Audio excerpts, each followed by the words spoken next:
విషయం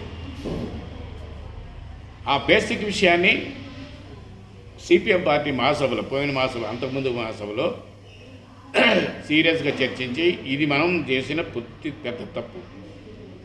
అందుకని ఇప్పుడు వర్గ పోరాటాలే కాదు, వర్గ పోరాటాలతో పాటు సామాజిక సంస్థలను కూడా తీసుకొని జోడించి మనం పెద్ద ఎత్తున ఆందోళన పోరాటాలకి రాకపోతే ఈ కిందన్న ఈ వర్గాలన్నింటి కలుపుకొని రావడం చాలా కష్టం.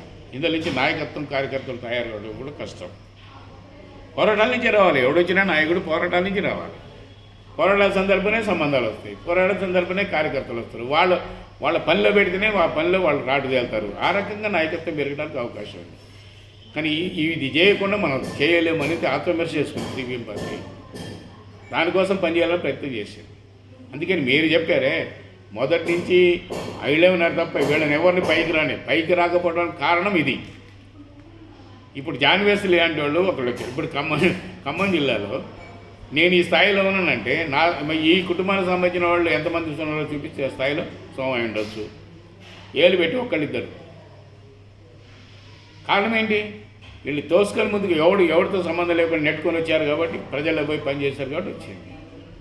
తప్పదు, అది ఆ కెపాసిటీస్ ఉన్నాయి కాబట్టి నాయకుడు అయ్యాడు. అట్లేంటంటే నేను అనేది కులాన్ని బట్టి కులాన్ని తీసుకొచ్చి పెట్టాలి, ఆ కులాన్ని తీసుకొచ్చి పెట్టాలి. ఇంతమంది ఉన్నారు కాబట్టి ఇంతమందికి పార్టీలో స్థానం ఉండాలి. స్థానం పార్టీలో ఉండడానికి ఈ కమిటీలు, ప్రజా సంఘాలలో నువ్వు చెప్పినట్టుగా అందరూ ఉండాల్సిందే, మినహాయింపే లేదు. కానీ పార్టీ అది కాదు, అది విప్లవ పార్టీ. విప్లవ పార్టీ కొన్ని లక్షణాలు ఉంటాయి. ఆ లక్షణాలు తగినట్టుగా పనిచేయగలిగే కెపాసిటీ ఆ కమిటీకి ఉండాలి. ఆ వర్గ నైజం, ఆ వర్గ పోరాట దృక్పథం ఆ పార్టీకి మొత్తం ఏ టు జెడ్ లేకపోతే, ఆ రకమైన పద్ధతిలో పనిచేయకపోతే చెదరబడిపోతాం, మినహాయింపే లేదు. అదే కదా ఇప్పుడు వచ్చింది. ఆ కార్మిక వర్గ దృక్పథం, ఆ దృక్పథంతో పనిచేసి పార్టీగా తీర్చిదిద్దకుండా దీంట్లో అన్యవర్గ ధోరణులు కూడా వచ్చినాయి. ముఖ్యంగా పార్లమెంటు భ్రమలు వచ్చినాయి. పార్లమెంటు భ్రమలో కొట్టుకుపోయే ప్రమాదం వచ్చింది. బూర్జా పార్టీలతో సంబంధాలు పెట్టుకోవాల్సి వచ్చింది ఎన్నికల కోసం. దాంతో బూర్జా పార్టీ అలవాట్లు వచ్చేసినాయి. చివరికి యాడికి వచ్చింది అంటే కమ్యూనిస్ట్ పార్టీ కార్యకర్తలు కానీ నాయకులు కానీ పుచ్చుపట్టిపోయే పరిస్థితి వచ్చింది. దానికి కారణం ఏంటి? వర్గ పోరాటాల దృష్టి తగ్గి ఈ ఎన్నికలు పోరాటాలు అంటే ఎన్నికలే ప్రధానంగా ఎన్నికల ద్వారా నడిపించవచ్చు అనే దృష్టితోటి దీనికి ప్రాధాన్యత ఇచ్చి దానికి ప్రాధాన్యత తగ్గించేసరికి వచ్చే ఇబ్బందులు అట్లే ఉంటాయి. బెంగాల్లో దెబ్బతిని ఉంటాయి. అసలు పార్టీ నిర్మాణం వదిలేసింది. శాఖలు ఫంక్షనింగ్ ఒక భాగం చేసుకుంటే అమలు చేసిన ప్రభుత్వంలోనూ అధికారంలోనూ మనం ఇది చేస్తున్నాం, చట్టాలు చేస్తున్నాం, ఈ పదవి అమలు జరుగుతున్నాయి. మనం పనిచేయాల్సిన అవసరం ఏముంది? అంటే నిర్మాణాల గురించి ఆలోచించాల్సిన అవసరం లేదు, పోరాటాలు చేయాల్సిన అవసరం లేదు. మనకి అవసరం లేదు కదా పోరాటాలు చేయాల్సిన అవసరం. రేషన్ కార్డు ఇవ్వని అడగాల్సిన అవసరం ప్రభుత్వం ఇస్తుంది. ఇళ్ల స్థలాలు ఇవ్వంటే ఈ ప్రభుత్వం ఇస్తుంది. మనం ఏం చేయాలి? మనం చేయాల్సిన అవసరం లేదు. అంటే మనకేం పని లేదన్న దాంతో నిర్వీర్యమైపోయిన పరిస్థితులు. దాంతో దాని మీద ఆధారపడేసరికి ఇది పార్టీ నిర్మాణం అనేది లేకపోయేసరికి ఒకేసారి కూలిపోవాల్సిన పరిస్థితి. జగన్ కూడా అదేగా. ఎవడైనా పార్టీ నిర్మాణం లేకుండా ఏం చేయలేడు. జగన్ కూడా పెద్ద బ్రహ్మాండమైన వాతావరణం వచ్చింది, తిరుగులేదనుకున్నాం. కానీ ఆఖరికి వచ్చిన వాళ్ళకే దెబ్బతిన ఓడిపోయింది. ఎట్లా? ఇతనికి నిర్మాణం లేదు, కింద నుంచి నిర్మాణం లేదు. ఇతను ఒత్తడం, డబ్బులు పంపించడం, మీటింగ్లను మాట్లాడటం, ఈ తప్ప ఇంకోటి లేదు. వాళ్ళ కార్యకర్తలు కూడా సంబంధం లేదు. వాళ్ళ కార్యకర్తలు కూడా పనిలేకపోరు. మొత్తం ఈయనే చేస్తాడు. అంటే యంత్రాంగం ఉండదు, యంత్రాంగం పని చేయదు, కింది స్థాయిలో ఏం జరుగుతుందో తెలియదు. నువ్వు వస్తున్నావు కాబట్టి మొత్తం నాకు జనం అంతా డబ్బులు తీసుకుంటారు కాబట్టి నాకు వస్తారు అనుకోండి. నిర్మాణం లేకుండా ఇక్కడ వస్తాయి. ఏ పార్టీకి సాధ్యం. అందుకని నిర్మాణమే చాలా కీలకమైంది. ఆ నిర్మాణ దక్షత ఉందా లేదని పరిశీలించిన అవసరం. ఒక నాయకుడిని చేస్తుంటే ఆ నాయకుడికి సంపూర్ణమైన విశ్వాసం పార్టీకి రావాలి. సంపూర్ణమైన విశ్వాసం రావాలి అంటే ఖచ్చితంగా ఈ పార్టీని ప్రజల పక్షాన్ని నిలబడి ముందుకు తీసుకెళ్ళగలడు. ఉదాహరణకి కాంగ్రెస్ పార్టీనే తీసుకుందాం. కాంగ్రెస్ పార్టీలో వస్తాదులు అందరూ లేరా? ఎస్సీలు బీసీలు చాలామంది చాలా గొప్పవాళ్ళు కూడా ఉన్నారు. కాంగ్రెస్ పార్టీలో అగ్రనాయకులు ఉన్నారు. రేవంత్ రెడ్డి ఎందుకు కావాలి? మూలన పడిపోయిన కాంగ్రెస్ పని అయిపోయింది అనుకున్న దశలో వాడు దాన్ని మొత్తం రెపరెపలాడించి వాడుగా ఎందుకు ముఖ్యమంత్రి అయ్యాడు? కావాలి కదా ఎస్సీఓ. ఇంకోటి ఇప్పుడు ఆయన ఉండు కాదు, పట్టి విక్రమార్క ఉన్నాడు ఎస్సీ కదా, ఆయన చేయాలిగా, ఎందుకు చేయలేదు? ఆయన పార్టీలో ఉన్నాడు, ఆయన చాలా ముఖ్యమైన నాయకుడు ఉన్నాడు.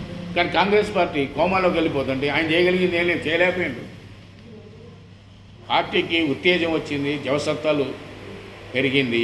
ఎప్పుడు రేవంత్ రెడ్డి ఎంటర్ అయిన తర్వాతనే పెరిగింది. అంటే నాయకుడికి అలాంటి లక్షణాలు, ప్రజల్ని కదిలించడం, ఉరికించడం చేయగలిగే కెపాసిటీ, దాన్ని చుట్టబెట్టుకొని నడిపించగలిగే చాకచక్యం, నైపుణ్యం లేకుండా నాయకుడు కష్టం. అది ఎవరు తీసుకొచ్చి పెడితే వాళ్ళు. అందుకే నేను చెప్పిన బట్టి విక్రమార్క కూడా అందులో ఉన్నాడు. పార్టీ అందుకు నిర్వీర్యం చెందింది.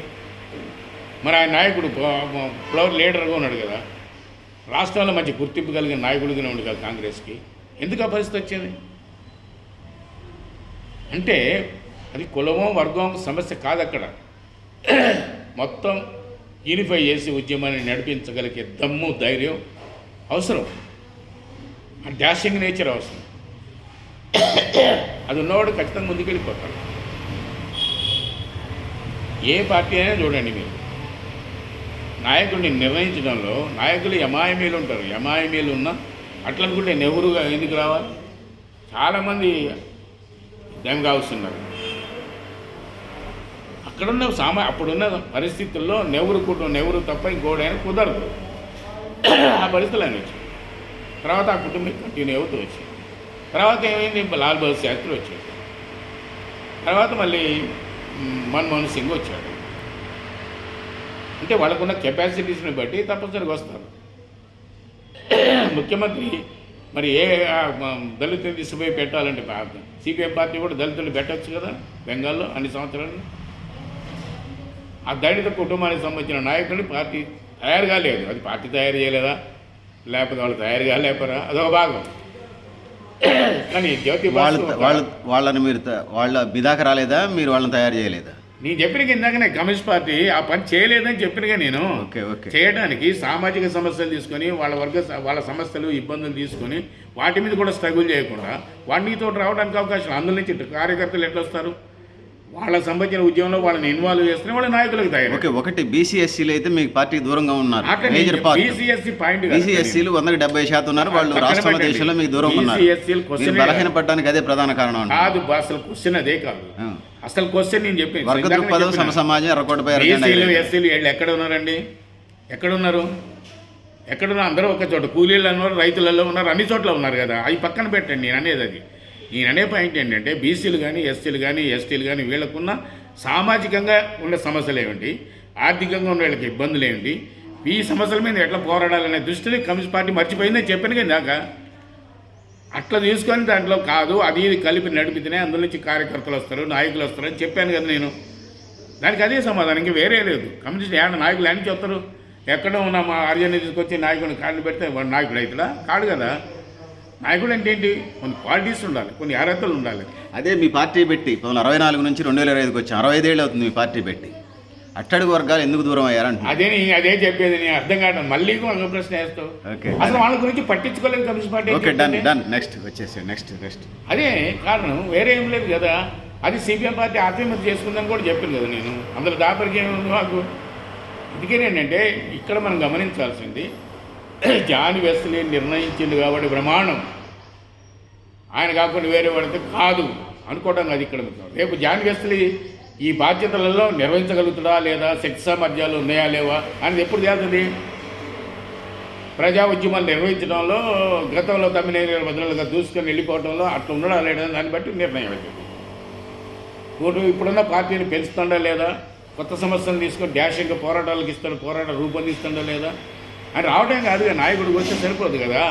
ఇప్పుడేంటి, బాగా పార్టీ వీక్ అయిపోయింది. రాష్ట్ర స్థాయిలో, గ్రామ స్థాయిలో కూడా వీక్ అయిపోయింది. కిందించే స్థాయిలో ప్రజల్ని లేదా పార్టీ కార్యకర్తలు ఉత్సాహపరచాలి, ఉత్తేజపరచాలి. అంటే వర్గ పోరాటాలు, ఇంకో పరిష్కారం లేదు.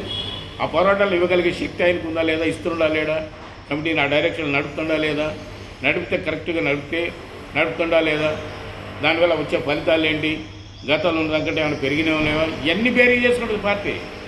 బేరీ చేసుకున్నప్పుడు మళ్ళీ 2 సంవత్సరాలకో సంవత్సరానికి బేరీ చేసుకుంటే పర్వాలేదు, ఈ దారిలో పడ్డాడు అనుకుంటే ఓకే బెస్ట్ ప్రొసీడ్ కావడం, ఇంకా దాన్ని స్ట్రెంథన్ చేసుకుంటే ఆలోచన లేదు. ఈయన కమిటీలు నడపలేకపోతున్నాడు, సమన్వయం చేయలేకపోతాడు, అందరినీ కలుపుకోలేకపోతాడు, లేకపోతే కింది దాకా పోయి ఉద్యమాన్ని నిర్మించడంలో ఫెయిల్ అవుతుందని వస్తుంది అనుకో, అది పార్టీకి ఆ స్థానానికి అది సరిపడదు.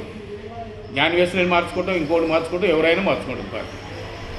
అందుకని అంటే దానికి ముఖ్యం ఏంటంటే ఆ కుర్చీలో కూర్చున్నప్పుడు ఆ కుర్చీకి న్యాయం చేస్తుందా లేదా, ఆ కుర్చీని సమర్థవంతంగా దాని బాధ్యతలు విధులు నిర్వహిస్తుందా లేదా ముఖ్యమైన విషయం.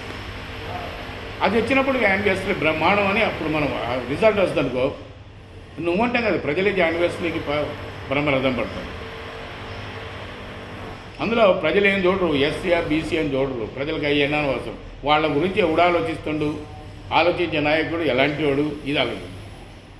అలాంటి పరిస్థితులు ఉంటుంది తప్ప కులాన్ని బట్టి వీటిని బట్టి బీసీలని వీటిని అన్నిటిని కూడా ఏకోన్ముఖం చేయాలి అంటే వాళ్ళు పడుతున్న ఇబ్బందులు ఏందో ఆలోచించకుండా, వాళ్ళందరినీ ర్యాలీ చేయకుండా, వాళ్ళందరినీ ఐక్యం చేయకుండా, వాళ్ళందరితో పోరాటాలు చేయించకుండా, వాళ్ళ సమస్యలు ఏంటో గుర్తించి వాటి మీద నటించకుండా వాళ్ళు ఎట్లా ముందుకు వస్తారు.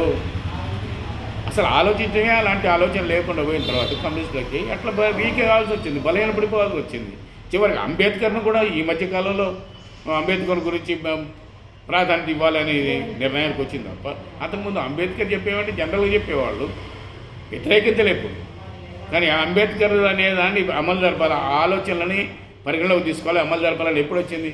అనే కాదు, నెహ్రూ గారు ఉన్నాడు, నెహ్రూ గారి ఆలోచనలు కూడా పరిగణలోకి తీసుకోవాల్సిన అవసరం వచ్చింది. నెహ్రూ ఒక మాటలు చెప్పాల్సి వస్తే ఆయన్ని సిపిఐ ఏం చెప్పింది, ఆయన సోషలిజం వైపు దారి తీసుకుపోతుండను. అంటే సోవియట్తో సంబంధాలు అచ్చంగా సోవియట్తో సంబంధాలు పెట్టుకొని సోవియట్ పరిపాలన ఏ రకంగా ఉందో ఆ పరిపాలన తీర్చిదిద్దాను. ఇక్కడ మనకి పంచవర్ష ప్రణాళిక వచ్చినట్టు అర్థం ఏంటి, సోవియట్లో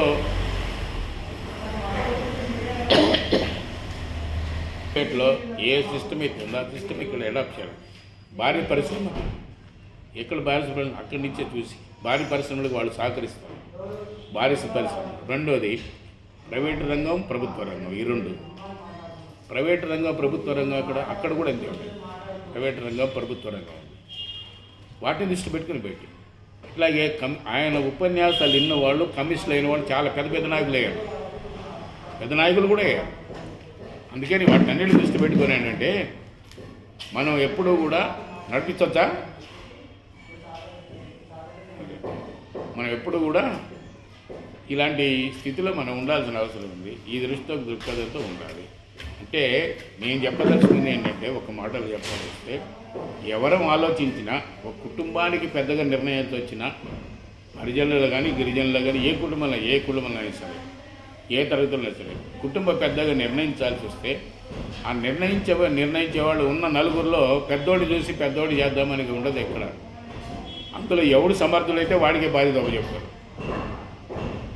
కుటుంబం అయినంతే కదా, కుటుంబాన్ని నడపాలంటే పెద్దవాడు ఉత్తాడు, వాడు ఏదో చేస్తాడు పని చేస్తాడు తప్ప వాడికి నడపగలిగే శక్తి లేదంటారు. ఆడవాళ్ళకి ఎందుకు ఇస్తారు?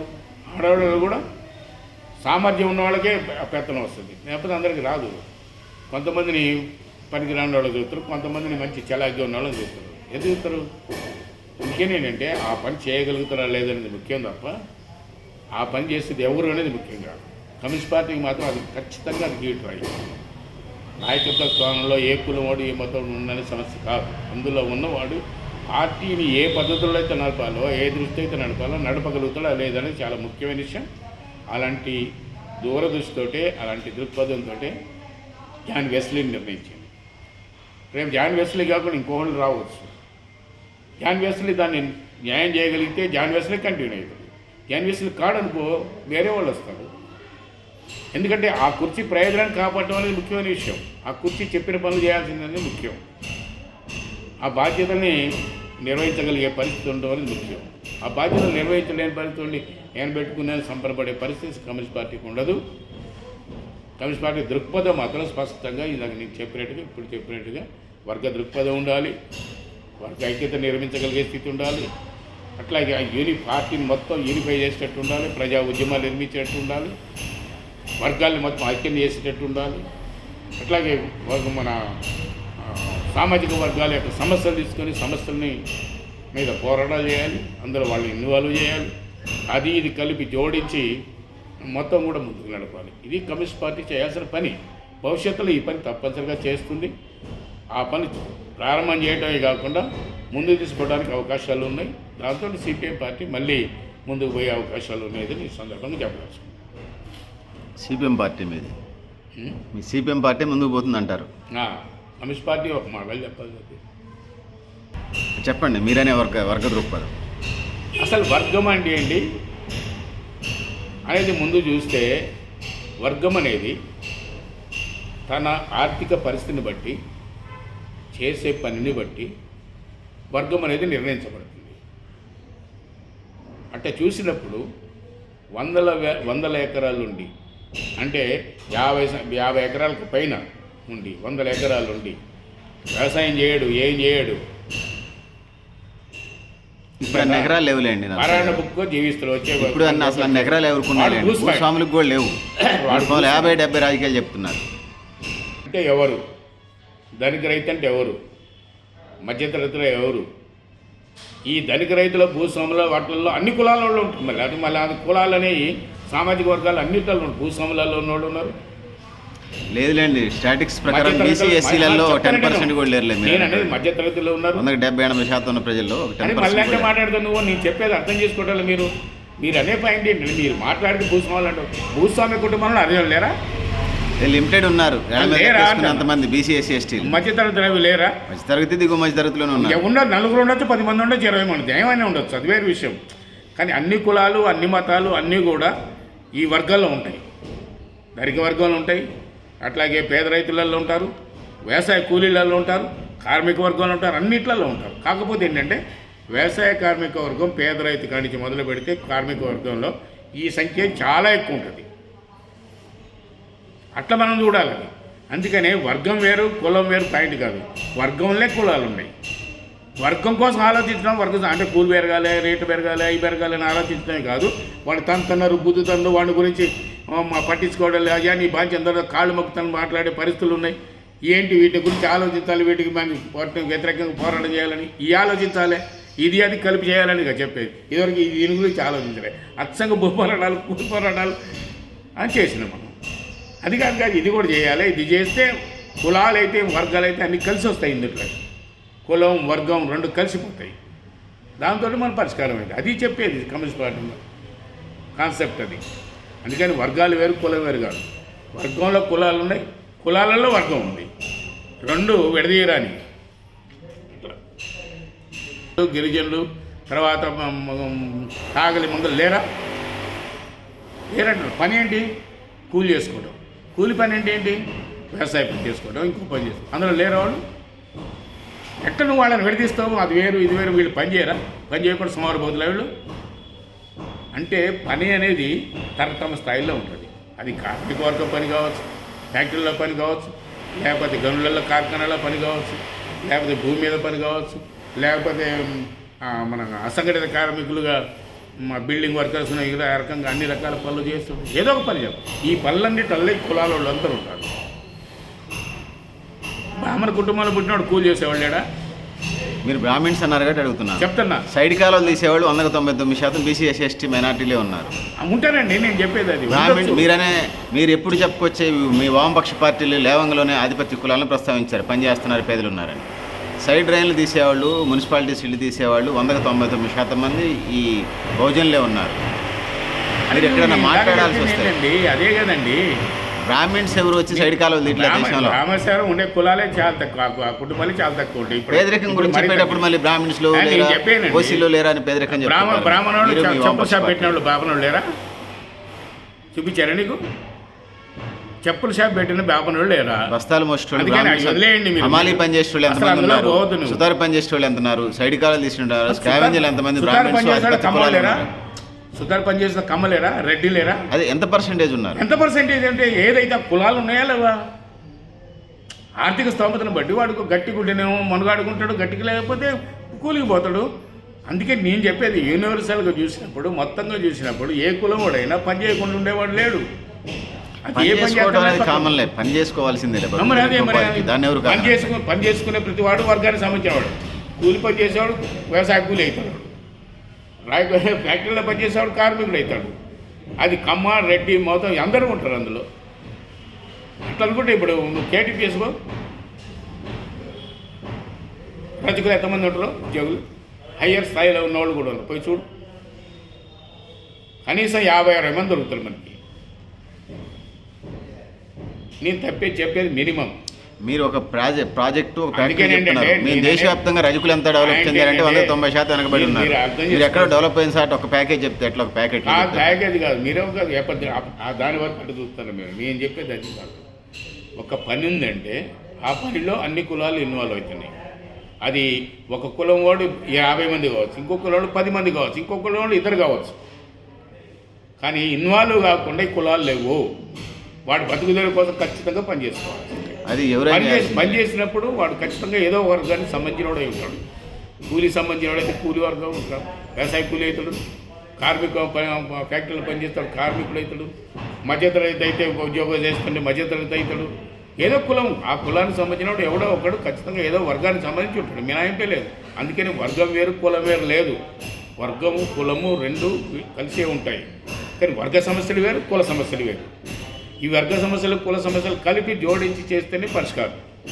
కానీ ఏ ఒక్కదాని మీద పని చేసిన దీన్ని వదిలేసినా ముందుకు పోదు. దాన్ని పట్టుకొని దీన్ని సిపిఎం స్టాండ్, మీ సిపిఎం ఐడియాలజీ చెప్తున్నారు. ఓకే, నా దగ్గర కొన్ని ప్రశ్నలు ఉన్నాయి. రాహుల్ గాంధీ, కాంగ్రెస్ పార్టీ నేత రాహుల్ గాంధీ ఏమన్నాడంటే ఆ మధ్యకాలంలో మెయిన్ స్ట్రీమ్లో 100% మంది ప్రజలే ఇప్పటిదాకా సంపద ఈ దేశ ప్రజలు కష్టజీవులు సంపద సృష్టించారు. కానీ సంపద పంపిణీకి వచ్చేసరికి 10% మంది ప్రజలకు అందింది, మిగిలిన 90% మంది ప్రజలకు అందలేదు అనేది చెప్పుకుంటూ వచ్చారు. ఈ క్రమంలో అది భూములకు సంబంధించి కానీ, టీవీ ఛానల్కి సంబంధించి కానీ, ప్రింట్ మీడియాకి సంబంధించి కానీ, ఫిల్మ్ ఇండస్ట్రీకి సంబంధించి కానీ, ఫార్మా రంగానికి సంబంధించి కానీ, లేకపోతే ఇంకొక రంగం కానీ, ఇంకొక మార్కెటింగ్ కానీ, 100 కోట్ల వ్యాపారాలు కానీ, ఇండస్ట్రియల్ సెక్టార్కి సంబంధించి కానీ, ఇట్లా ఏ టీవీ రంగానికి సంబంధించి, టీవీ మీడియా రంగానికి సంబంధించి మేజర్గా ఏం చూసినా కూడా 100% మందే మెయిన్ స్ట్రీమ్లో ఉన్నారు. అది కూడా కొన్ని వర్గాలకు సంబంధించిన వాళ్ళే ఉన్నారు. మిగిలినటువంటి ఈ దేశ సంపద సృష్టికర్తలు ఈ దేశ ప్రజలు, వాళ్ళు సోమరపోతులు కాదు, కష్టపడి పనిచేస్తున్నారు. సంపద పంపిణీ జరగలేదు, సంపద సృష్టి జరుగుతుంది. కానీ కొన్ని కులాలకి, కొన్ని వర్గాలకి, మీరనే కొన్ని వర్గాలకి, నేననే కొన్ని కులాలకే చెందింది అంటున్నాను. నేనంటాం కాదు, రాహుల్ గాంధీ చెప్పిన మాటలే నేను చెప్తున్నాను. రాహుల్ గాంధీ చెప్పడం కాదు, ఉన్నదే చెప్పిన నువ్వు చెప్పిన నేను చెప్పిన ఆ 10 మందిలో కూడా అట్టడుగునున్నాడు కూడా ఉన్నారు. లేరు ఎవరో ఒకళ్ళు ఉంటే ఉండొచ్చు కానీ లేరు. సంపద సృష్టి సంపద పంపిణీ సంపద సృష్టించేవాళ్ళు ఎవరండి? ఎవరు చెప్పండి? ఎవడాడు? కూలాడు మా ఆర్జునుడా? గిరిజనుడు? ఒక ఆర్జునుడు సృష్టిస్తాడా? ఒక గిరిజనుడు సృష్టిస్తాడా? సంపదలో సృష్టించడంలో కార్మికుడి యొక్క శ్రమ ఉంది. ఆ కార్మికులు బీసీలు 90% ఉన్నారు. బీసీలే కాదు, ఎస్సీలు ఎస్టీలు అందరూ ఉంటారు. కష్టపడి పనిచే ఒక భూమిలో పనిచేస్తుంటే మా ఎస్ఏ కాదు చేసేది, బీసీలు ఉంటాడు, ఇంకోటి ముఠా మేస్త్రీలో ఉంటాయి, ముఠాలు ఉన్నాయంటే ముఠాలలో ఒక హరిజనులు ఉంటారా? ఆ ముఠా మొత్తంలో బీసీలు ఉంటారు, ఎస్టీలు ఉంటారు, ఓసీలు ఉంటారు, అందరూ ఉంటారు అందులో. మీరు పరిశీలించి చూడండి. అందుకని పని అనేది ముఖ్యం మనకి. ఇక్కడ కులం ముఖ్యం కాదు. ఆ పని చేసేటప్పుడు నువ్వు చెప్పిన 90 మంది వాళ్ళు అయిపోతే ఈ కులాల వాళ్ళే, ఆ శ్రమ చేసిన వాళ్ళు ఈ కులాల వాళ్ళే. ఓకే, ఉత్పత్తి రంగంలో వాళ్ళ శ్రమటలు చెందించి ఉత్పత్తి చేస్తున్నారు. అవును, కానీ పంపిణీ జరగట్లేదు. పంపిణీ జరగట్లేదు. పక్క పెట్టండి వ్యవస్థ, ఆ వ్యవస్థను బట్టి ఉంటాడు, దాన్ని బద్దలు కొట్టాడు. అదొక సిద్ధాంతం. బద్దలు కొట్టినాడు ఆయన. రాజీవ్ గాంధీ అధికారంలోకి వచ్చి మొత్తం మార్చమన్నారు. అధికారం వచ్చిన తర్వాత ఇక్కడ వచ్చారు రాహుల్ గాంధీ. ఇక్కడ ఏం చేస్తాను? ఆయన ప్రభుత్వం ఇక్కడ చెప్పిందే చేయలేకపోతున్నారు. అందుకనే రాహుల్ గాంధీ ఏం చెప్పినా నువ్వేం చెప్పినా పాయింట్ కాదు. బేసిక్గా మనం ఆలోచించాల్సినవి ఒక రాజకీయవేత్తగా, లేకపోతే తత్వవేత్తగా, లేకపోతే ఒక సామాన్య మనిషిగా ఆలోచించాల్సింది ఏంటి? కష్టపడి పనిచేస్తున్న వాళ్ళందరూ ఒకే కులానికి సంబంధించిన వాళ్ళు కాదు. కష్టపడి పనిచేసే వాళ్ళందరూ అన్ని కులాలలో ఉన్నారు. ఒక కులంలో 50 మంది ఉండొచ్చు, ఒక కులంలో 2 ఉండొచ్చు, 2 ఉండొచ్చు, 50 మంది, 40 ఉండొచ్చు, 30 ఉండొచ్చు. వివిధ కులాలకు సంబంధించి ఎవరికి ఒక 2-3 ఉండదు. అయినా అన్ని కులాల వాళ్ళు ఈ శ్రమలో ఉంటున్నారు. అది స్పష్టం, అందులో మినహాయింపు లేదు. ఇట్లాగే లేనోళ్ళల్లో ఉన్నోళ్ళల్లో ఉన్నవాళ్ళల్లో వీళ్ళు లేరా, వాళ్ళు లేరంటే వాళ్ళు ఉంటారు, వీళ్ళు ఉంటారు. ఇప్పుడు నేను అడుగుతున్నా జగ్జీవరావు ఎవరు జగ్జీవరావు బాబు జగజ్జీవన్ రావు దళిత సమాజ వర్గం నుంచి వచ్చాడు. ఆయన ఏ వర్గానికి సంబంధించినట్టు చెప్పు. దళిత సమాజ వర్గాల నుంచి వచ్చాడు. దళితులు ఆయన ఉన్న స్థానం ఏంటి చెప్పు. ఓకే అండి, మీరు ఎక్కడో అసలు ఇప్పుడు ఉన్నోళ్ళందరూ కోటికి ఒక్కళ్ళు చూపిస్తారు. అదే తప్పంటానని మీ దగ్గర ఉన్న జబ్బు ఏంటంటే, మీ కులాల గురించి ఆలోచించాలనుకున్న జబ్బు ఏంటంటే, అసలు విషయాల్లో పోరు మీరు. అసలు విషయాల్లో పోకుండా దీని వరకే పట్టుకొని ఎలా ఆడుతుంటారు. కులం అని ఆడు. నేను అనే పాయింట్ ఎందుకు చెప్తున్నాను, విన్నాడు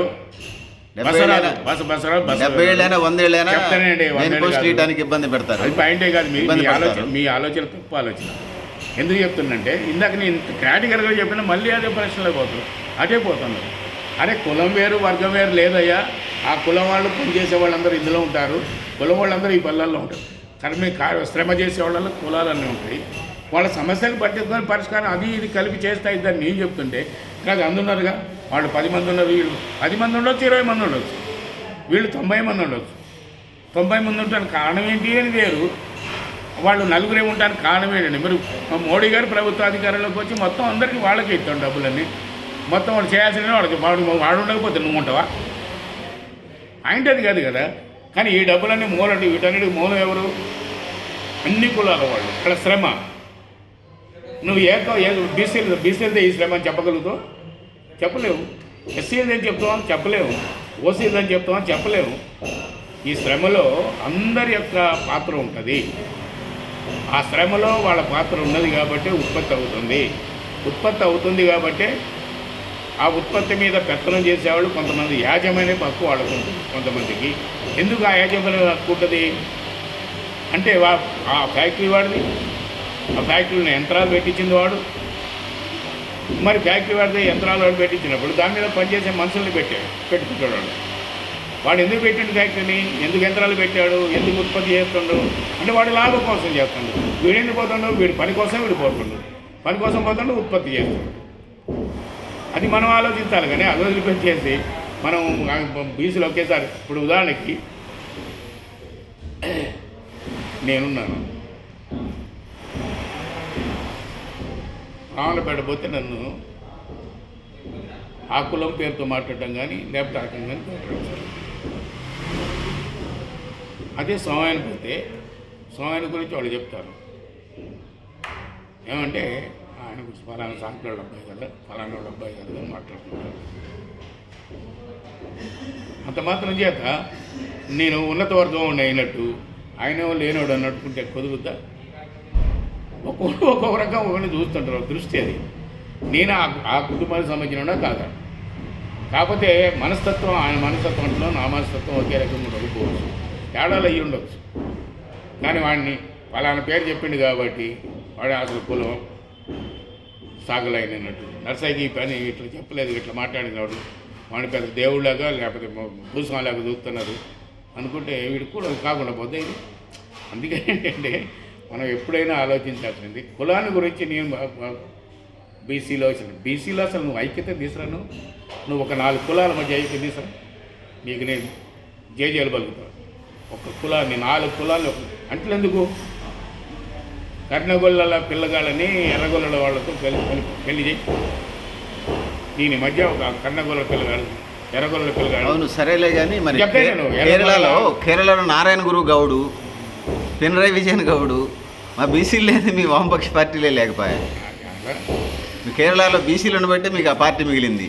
మీ వెస్ట్ బెంగాల్లో అట్టడుగు వర్గాలను అది దగ్గర రానిపోవటం వల్ల మీరు ఆడబడిపోయారు. పాయింటే కాదండి, నేను చెప్పదలుచుకున్నాను ఏంటంటే, ఒక దశలో ఒక వ్యక్తి ముందు చూసుకొని వస్తాను,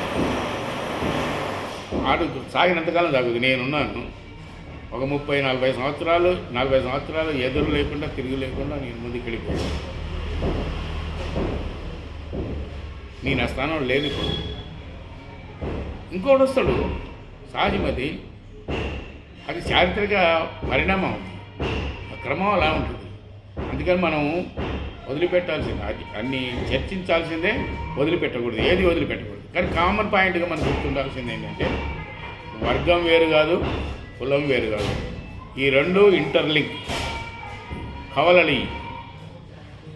వీళ్ళు ఎందుకు రాలేదు రంగంలోకి అని అంటే, వీళ్ళు ఎందుకు డెవలప్ కాలేదంటే వాళ్ళ మీద పొలిటికల్ కమ్యూనిస్ట్ పార్టీలు కూడా వాళ్ళ మీద కేంద్రీకరించలేదు, వాళ్ళ సమస్యలు తీసుకొని వాళ్ళని ఎడ్యుకేట్ చేయలేదు, పోరాటాల్లో తీసుకురాలేదు, వాళ్ళ పోరాటాలు నేర్పలేదు, అందు నుంచి కార్యకర్తలు చేసుకోలేదని మన కాన్సెప్ట్ ఉండాలి తప్ప ఆ దృష్టి ఆలోచించాలి తప్ప. నేను చెప్పింది అదే, వాళ్ళందరి నుంచి రాబడిన కారణం అంటే అదే, వేరే ఏం లేదు.